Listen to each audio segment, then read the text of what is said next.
அருட்பெருஞ்சோதி அருட்பெருஞ்சோதி தனிப்பெரும் கருணை அருட்பெருஞ்சோதி எல்லா உயிர்களும் இன்புற்று வாழ்க கொல்லா நெறியே குவலியமெல்லாம் ஓங்குக. திருவருட்பிரகாச வள்ளற்பெருமான் அருளி செய்த திருவருட்பாவிலே அருட்பெருஞ்சோதி அகவல் ஒரு பதிகம். அதற்கு திண்டுக்கல் சுவாமி சரவணானந்தா அவர்கள் உரை விளக்கம் எழுதி வெளியிட்டிருந்தார்கள். தலைப்பு எண் 224 தனி அன்பு. உபதலைப்பு எண் 2 அருட்பெருஞ்சோதி அகவல் வரிகள் 1451 1452. என்பலா நெக்கு நெக்கியலிடை நெகிழ்ந்திட மென்புடை தசையலாம் மெய்யுறத் தளர்ந்திட. நம் பதி சக்தி என்பினுட் ஜோதியாய் உட்பொருந்தி நின்று திருவருள் சேரும்போது அன்பென் புருக்கிட உள்ளது. சுத்த அன்பு விளைவு கொண்டு சிறிது சிறிதாக பெருகுகின்ற சமயம் எலும்பே சிறிது சிறிதாக அருளமத ஊற்றால் மென்மையுற்று நெகிழ்வதாம்.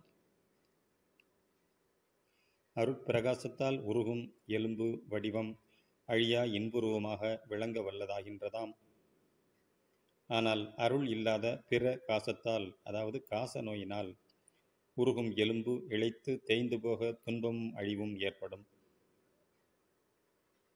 சன்மார்க்க உணவில் சர்க்கரை ஏற்கப்படும். இது மட்டும் குறைந்த அளவில் கொள்ளப்படுவதால்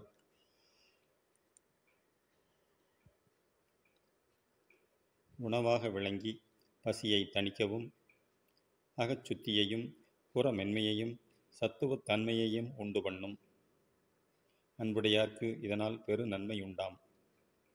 மற்றபடி சர்க்கரையை அதிகம் உட்கொள்வதாலும் சர்க்கரை சத்துள்ள உண்டிகளை அதிகம் ஏற்பதாலும் அது நன்கு செரியாமல் நீரிலும் சோரியிலும், அதாவது இரத்தத்திலும் கலந்து உடலுக்கு ஊறு செய்வதாம்.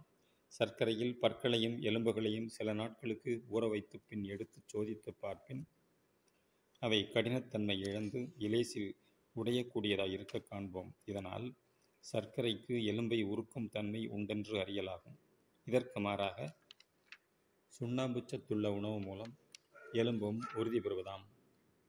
எலும்பே சுண்ணச்சத்து கொண்டதாகும். அன்பினால் என்பின் தன்மை மென்மை அடைகின்ற போது அதற்கு மேலே படிந்துள்ள தசை இறங்கும், சதை தணிகின்றது. இதனால் புறத்தோற்றத்தில் இளைப்பாக விளங்கும். ஆனால் இவ்விளைப்பால் சிறிதும் ஆற்றல் குன்றுவதில்லை அருளாளருக்கு. மருளாளரோ வலி இழந்து அவத்தைப்பட்டு மடிவர். ஆதலின் மெய்யில் மெய்யன்பு வளர்த்திட அனைத்து நலனும் விளைவு கொள்ளும். இது உண்மை. அருட்பெருஞ்சோதி அருட்பெருஞ்சோதி தனிப்பெரும் கருணை அருட்பெருஞ்சோதி தயவு.